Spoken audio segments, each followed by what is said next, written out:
आपके अपने YouTube channel अनुराग study class में दोस्तों आपका स्वागत है।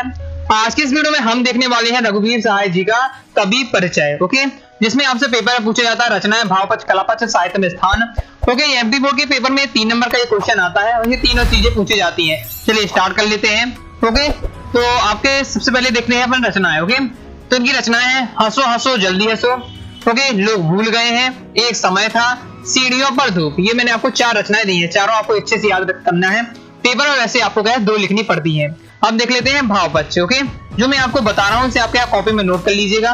ओके, मैं आपको ज्यादा मटेरियल दूंगा, लेकिन आपको इसमें क्या है जो आपको लाइनें पसंद आती हैं उन लाइनों को आपको सिलेक्ट करके आपको कॉपी में नोट कर लेना है और आपको याद कर लेना है। ओके, तो देख लेते हैं भावपक्ष। कवि ने क्या है समकालीन समाज के मध्य वर्गीय जीवन का यथार्थ चित्र प्रस्तुत किया है। इन्होंने अपने काव्य में मध्य वर्गीय जीवन के तनाव और विडंबनाओं का वर्णन किया है। रघुवीर सहाय ने अपने काव्य में समकालीन समाज में फैले भ्रष्टाचार का यथार्थ चित्रण किया है। इन्होंने लोकतंत्र में व्याप्त भ्रष्टाचार की प्रत्येक गतिविधि का क्या है मार्मिक वर्णन किया है।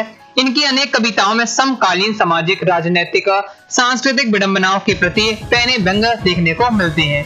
ओके, ये हो जाता है भावपक्ष। कलापक्ष देख लेते हैं।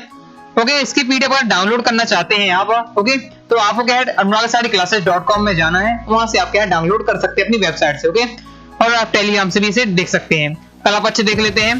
तो रघुवीर सहाय जी ने की भाषा शुद्ध साहित्यिक खड़ी बोली है। यहाँ पे खड़ी बोली आ जाएगा, खड़ी बोली है, जिसमें क्या है संस्कृत के तत्सम तद्भव और विदेशी भाषाओं के शब्दों का भी समायोजन हुआ है। वास्तव में इनकी भाषा क्या है सरल, साफ सुथरी और क्या है सदी हुई है। रघुवीर सहाय जी ने अपने कृतियों में विभिन्न शैलियों को अपनाया है। मुख्य रूप से उनकी शैली में व्यंग्यात्मक रहती है।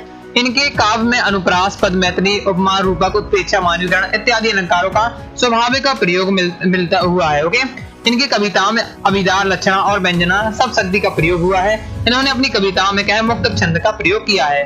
तो ये हो जाता है इनका कलापक्ष। ओके, साहित्य में स्थान देख लेते हैं। तो रघुवीर सहाय एक लंबे समय तक याद रखे जाने वाले कवि हैं।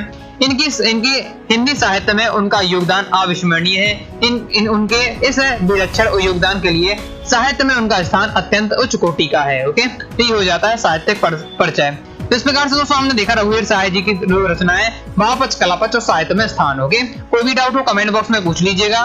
ओके, तो सब्सक्राइब नहीं तो सब्सक्राइब करके बेल आइकन प्रेस कर लीजिएगा। टेलीग्राम को जरूर ज्वाइन करिएगा। इंस्टाग्राम, फेसबुक और ट्विटर में आपका फॉलो कर लीजिएगा इन्फॉर्मेशन के लिए। वेबसाइट से आपका किसी भी सब्जेक्ट के किसी भी चैप्टर के क्या है आप नोट्स प्राप्त कर सकते हैं, तो जाकर जरूर विजिट करिएगा। ओके, और प्ले स्टोर से आपको डाउनलोड कर लीजिएगा कोर्स वगैरह ज्वाइन करने के लिए। डिस्क्रिप्शन में व्हाट्सएप नंबर है, तो आप क्या डाउट्स भी पूछ सकते हैं। तो मिलते हैं दोस्तों नेक्स्ट वीडियो में, तब तक के लिए बाय बाय।